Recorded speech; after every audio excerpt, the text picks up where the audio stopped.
Today I'm going to show one way of making and installing an end graft. This little piece can really dress up the end of the guitar where the sides come together. It can be simple or quite elaborate, becoming part of the overall design scheme of the guitar. Some folks use jigs for making and installing this piece, but in this video I will show you how to do it by hand. I like making my end grafts in the shape of a wedge. This is a geometrical shape that is very easy to install.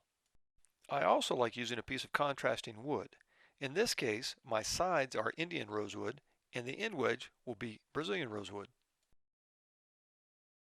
I start by drawing my shape on the piece of wood.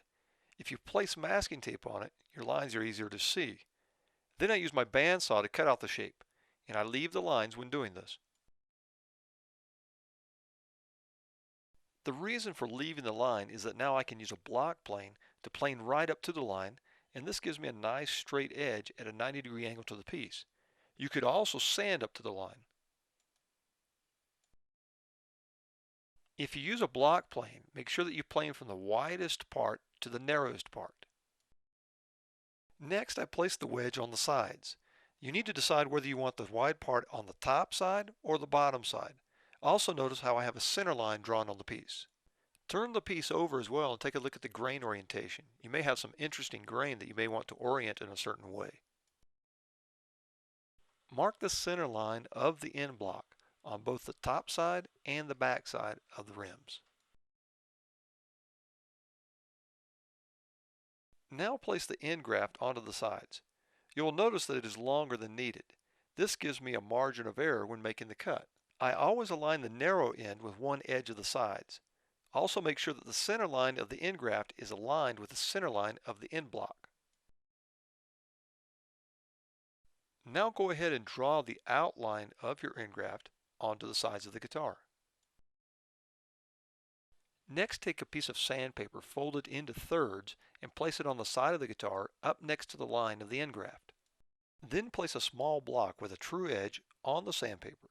This will serve as a fence or guide when making the cut. The sandpaper keeps the block from moving around. With the edge of the block right up against the line, you can now use a small handsaw to make the cut. I usually just hold the block of wood that's serving as the fence, but you could also clamp it. This makes it a little easier. Keep cutting until you've cut all the way through the sides. You'll know this because the color of the sawdust will change from dark to light when you hit the mahogany end block. Always place the block of wood that will serve as your fence on the outside of the end graft. This way, if your saw slips when making the cut, it will go into the area that will be removed later. If you're having trouble holding the block of wood and keeping it steady as you make the cut, remember you can always clamp it to the sides and this will make it easier for you. Keep your saw perpendicular to the sides as you make the cut. This will help make a nice tight fit between the end graft and the sides. Now that the lines are cut, come in with a chisel and remove the material in between the lines. Work slowly and carefully with the chisel so that if it slips, it won't gouge the side that meets the end graft. Also, keep your hand out from in front of the chisel. If it slips, it can ruin your whole day. I chisel in from one edge about halfway. Then I turn the guitar around. This helps keep the end block from chipping out. Usually light taps on the back of the chisel is all it takes to remove the wood from this area.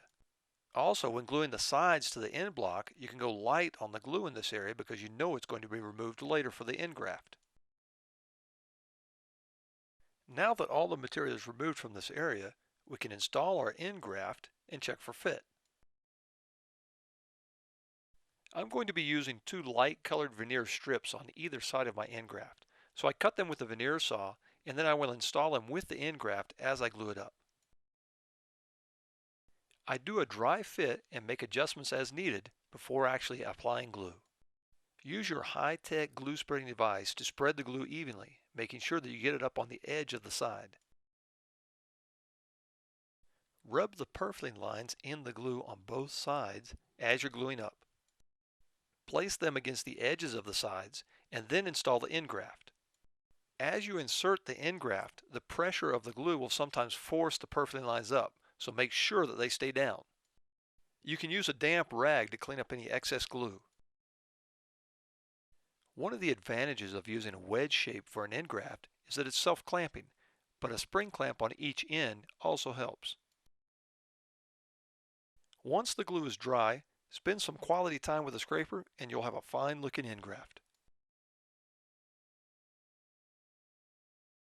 While making this video, I received pictures of end grafts from professional and amateur builders from around the world. I have included some here for inspiration and ideas while designing your own end graft.